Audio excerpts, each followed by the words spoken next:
Hey, how's it going, guys? It's your boy Joe, man. You already know what time it is.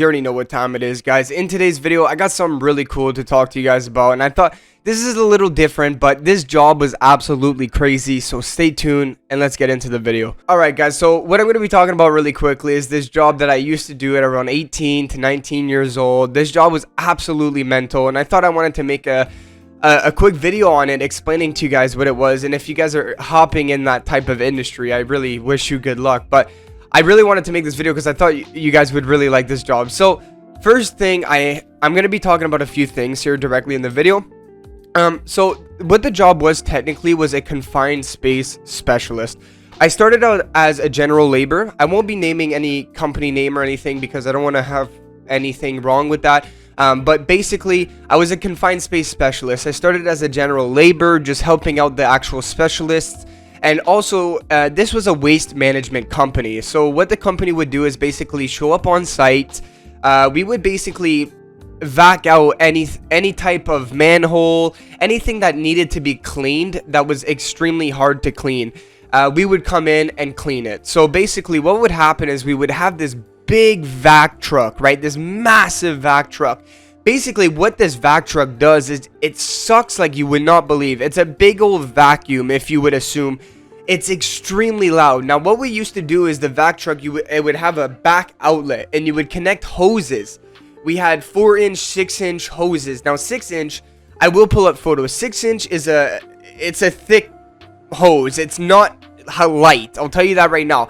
So this is a job that's really good for people that like to work. I'll tell you that right now. If you're a guy that likes to work all out and you have no life and you just want to work, and it's really tough work, you're laboring all day, you're pulling, you're doing everything all day, you're setting up everything. And when we would show up to a site, we would basically set up everything. So we would pull out all these hoses, and sometimes we would need over 100 feet of hoses. So we'd be connecting these massive 6-inch pipes to this truck and then connecting them to the hole we were cleaning. So let me give you an example on a hole. So you guys know those manholes you guys see on the roads that you can take off the lid and go in? Well, I would go into those and clean those.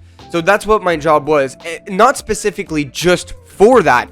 Anything that needed to be cleaned by an institutional company or a waste management company, like the water plants, for example. We did a lot of those. We went to a lot of water plants to help them clean out their clarifiers. You know, we would do massive clean out sometimes. And sometimes it was a clean out this big. Like, you could barely fit in that clean out, which was absolutely ridiculous. So the first thing I want to talk about was how hard it was. This job was a very hard job. Look, if you're not willing to put the work in and to really, like, go somewhere else, you won't make it. I'm telling you that right now. If you're somebody like I loved how in shape it could get me, right? Because you're pulling, I like to work out. So for me, it was more of a workout. I would look at it as I'm working and I'm working out. That's how I would look at it. But some days, man, I'd be so sore I couldn't even move my arms. Like, that's how crazy it is. You don't stop working. So as a clean out guy, I would help set up everything. I would help the laborers, and then I would actually still go in the hole, clean everything out. And sometimes, guys, it could be poop, it could be like anything you can think of. We would clean out waste management. So think of that. That's where all the poop goes from the whole city, everything. We would go into these tanks, knees up to crap, basically, and just power washing everything into the hose. So the hose would come down in the hole. And this hose, guys, when it's on and you're in a hole, it echoes your ears out. Like, it could actually really damage your ears. And I was stupid enough to not wear earplugs a lot, which I really do regret to this day. But if you're somebody that's going to be doing this, I would definitely recommend you wear your earplugs, because it might not hurt at the time, but trust me, in the long run, you're going to regret it. So this hose is extremely powerful. If you even got your leg stuck on the hose, the operator has to turn the hose off. That was one of our main risks. Especially, guys, I would go in holes that I could barely fit in. And I'm not a big guy. Like, I'm not a big guy. I'm pretty tall, but that's pretty much it. Guys, I could barely fit in some of these holes. It was absolutely ridiculous. Now, when I started, I specifically didn't know what I was getting myself into. Let's put it like that. I didn't really know what I was doing. I thought I was going to be a laborer. And then the first day we opened up this manhole and I smelled poop. And I'm like, what the heck is going on? And they're like, yeah, we have to go in and clean this. I'm like, are you kidding me? So we go in. Well, I don't go in. I used to be an attendant, so I would stay at the top and then watch the guy in the hole.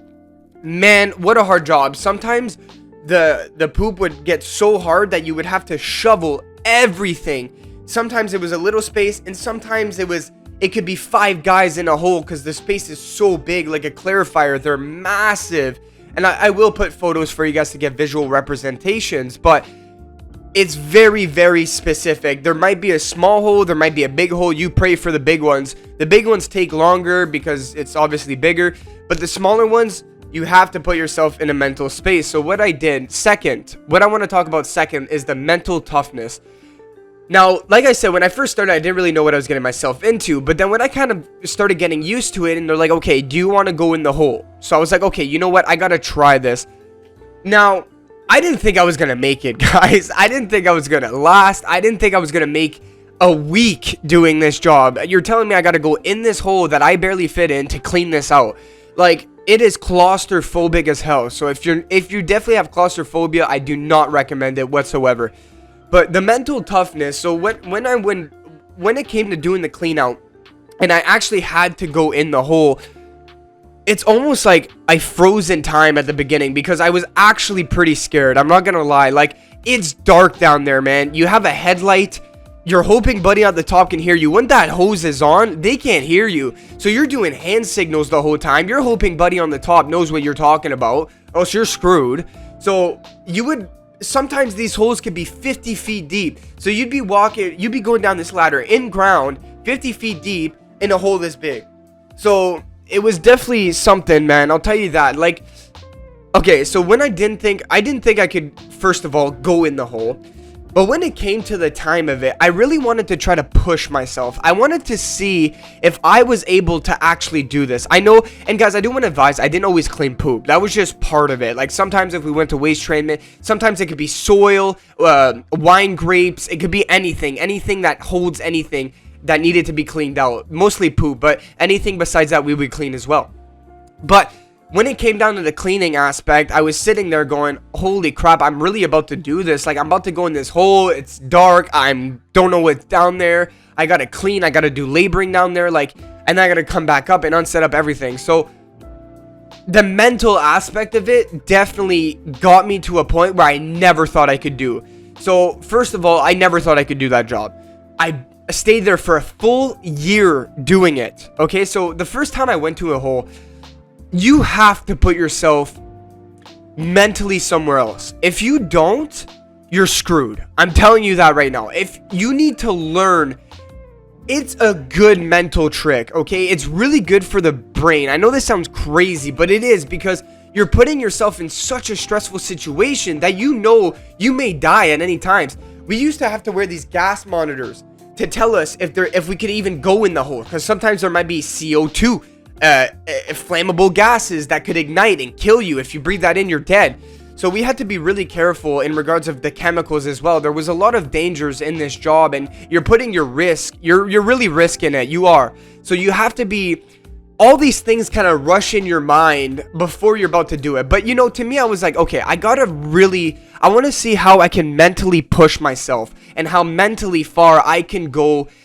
And I know this sounds crazy, but I really wanted to see if I could just do it. You know, if I could just get it done, if I could just try to mentally put myself somewhere else to the point where I don't even know what I'm doing. I'm just doing it. And guys, let me tell you, it works. You go, when you start going down that hole and you know it's pitch dark, you can barely move, you have a hose with you, you have a power washer with you, and you have a shovel. So you have gear on, you have a coat, you have a harness, you have all these things on, and it's absolutely claustrophobic heaven. So when you're going down and it's getting tight and you mentally zone out, I'm telling you, I never thought I could do that. I'm telling you right now, I never thought I could go in a hole and clean that, like, in a million years. And the fact that I did it for a year absolutely mind-boggled me, guys. You are able to do whatever you want. I am not a person to do that. I'm telling you that right now. I love laboring. I love that, to get in fit, but to go in a hole like that and clean and poop and this, and it's unbelievably straining on the head, on the mental strength. It's very stressful. So mentally, you go somewhere else. And that's what mostly fascinated me by the job, was how I was mentally able to put myself out of this world. Like, I was like a robot. I was down there just cleaning and not thinking. I was gone. It was, how can I explain that? Like, I was thinking, but only of, let's say, my wife. Like, that's all I could think about. If I thought of what I was actually doing, it wouldn't be good. You would start panicking. You would start freaking out a little bit. So that's what I wanted to tell you guys a little bit about, the mental toughness. You know, if you think you can't do something, trust me, you can do it. If I can go in a hole and clean poop like that, and I've never done that in my life, in a tight ass hole, sometimes I couldn't even move. Sometimes we'd clean dust out of these steel mills, and I'd go under conveyor belts that I couldn't even move. I was on my stomach, and I had this vac hose like this, and I would suck up dust literally all day, covered in dust, breathing it in. Like, it's like, I'm telling you, the mental strain, you're gone. You're out of it. You're gone. I'm telling you that right now. So that's the second I wanted to talk about. If you're definitely somebody that's looking to push your mental limits and see if you're able to convey with stress and allow it and just work with stress, become a confined space specialist. I'm telling you that right now. 3, you work a lot. You work a significant amount, and I mean all the time. Now, this can vary from company to company, but from what I know in this industry as a confined space specialist for environmental companies, you work a lot. You travel a lot. You sleep a week out of town in a hotel. You work. I used to get up at 5 in the morning, and I'd get home at like 6, 7 at night. Every day, I would do 12 to 14-hour shifts basically every single day. So I literally had zero life, especially because I live in a part where we could travel a lot and go to different cities like Toronto and things like this. But, you know, it takes a lot of your time. Look, the money is decent. It's not like you're getting decent money. It's livable money. You're able to live. We'll say it like that. They pay you well, but not like you should be paid. I'm just saying that right now. Like, you should definitely get paid a lot more money than what they pay you. And again, this varies from company to company. I'm just talking about personally my experience. Nothing wrong against any of these companies. I loved working for those companies. You know, like I said, if you're a hardworking individual, please go be a confined space specialist for an environmental company. You work all the time. You get paid to sleep out of town. Like, you literally get paid to travel. It was really, you get paid for everything you do, basically, which is kind of nice. That was a positive thing, knowing that even if I'm going out of town, at least I'm getting paid for this, right? So, because it's time out of your, like, I could have been at home with my wife, right? Like, I could have just been done work, come home, like I like to do, but no, I had to stay a week out in town with a bunch of guys and do nothing. We would literally do nothing but eat and drink and just sit there and do nothing and talk. Like, that's literally what you do all week. And it was just kind of like jail. Like, it was fun. Don't get me wrong. You get to meet new people at work, and you get to talk to them and see their life experiences. And because I would work with a lot of older people, and they were very mature people. Some of them were very childish, but still, you know, a lot of them were very mature people. And I looked up to those people in regards of life experience. So it's a really good job for the work hard mentality. 4, the one thing I gotta say is, if you're somebody in this job, you have to stay positive. I can't stress this enough. You have to stay positive. I know this sounds like common sense, but I'm telling you right now, when you're always stressed out at all times, every single day, you just cleaned out a hole for 2.5 hours shoveling, and now you have to come back out, de-hose all the hoses, put them back on a trailer, carry all this stuff back up to the trailer. Like, you just set that up. You just cleaned, and now you have to redo it all again. So it's a really stressful job. I can't stress it enough. Like, it's really hard to come home and to just be normal again, in a sense of you're tired, you're exhausted, you're stressed, you have to get right back up at 4 a.m. to go right back to freaking work and do the same thing again all day, every day. like, you come home and you're just kind of out of it. You're almost like a zombie, if that makes sense. Like, after a while, I was a zombie. I would get up and just I'd still be half asleep, and I would somehow still make it to work. Like, I really didn't understand it. I don't know how my body was able to do that. I don't know how my mind was able to keep up. And don't get me wrong, it catches up to you. Like, it does. I'll tell you that right now. At the end, I was very angry all the time. I was getting stressed out. I would rage on people for absolutely no reason. Like, it just gets to you. You get very burnt out, and it's just, you make decent money. You work all the time, right? Obviously, you're making decent money. You're working all the time. But that's basically a confined space specialist. If you guys, that's why I wanted to talk to you guys about this. It was a very stressful job. It's a job that, it's one of the hardest jobs in the world. It literally is. If you watch a documentary on YouTube, it'll come up on there. It's one of the hardest jobs you could ever do. And I did it at 18 and 19 years old. So, yeah, the amount of mental, that's what I wanted to stress the most, was the mental toughness of this job. You know, if you're somebody that can't keep up with that, and you get stressed, and you can't be in confined spaces, and you, to me, it was all a mental journey. And that's what I liked about it. It wasn't necessarily that, oh, I'm cleaning this, I'm doing this. It was more, can I do it? I wanted to push myself. Can I simply do it? It's really hard. So can I do it? Because I never thought I could. So I said, you know what? I'm going to see if I can do this and how long I can do this. And I did it. I did it every single day, guys. Every single day I did it. So that was the Confined Space Specialist job. I really hope you guys enjoyed the video. I know this is not a normal video I usually make, but I really wanted to talk about this job because it was a really interesting job. And if you guys want to know more about it, search it up and get to know more about it. I'm going to put a lot of pictures up on screen for you guys just to make it a lot better for you guys. But anyways, guys, if you guys enjoyed the video, please make sure you give it a like and subscribe. I really do appreciate it. Thank you guys so much for 620 subscribers. You guys are absolutely amazing, and I hope you guys have an amazing day. Adios.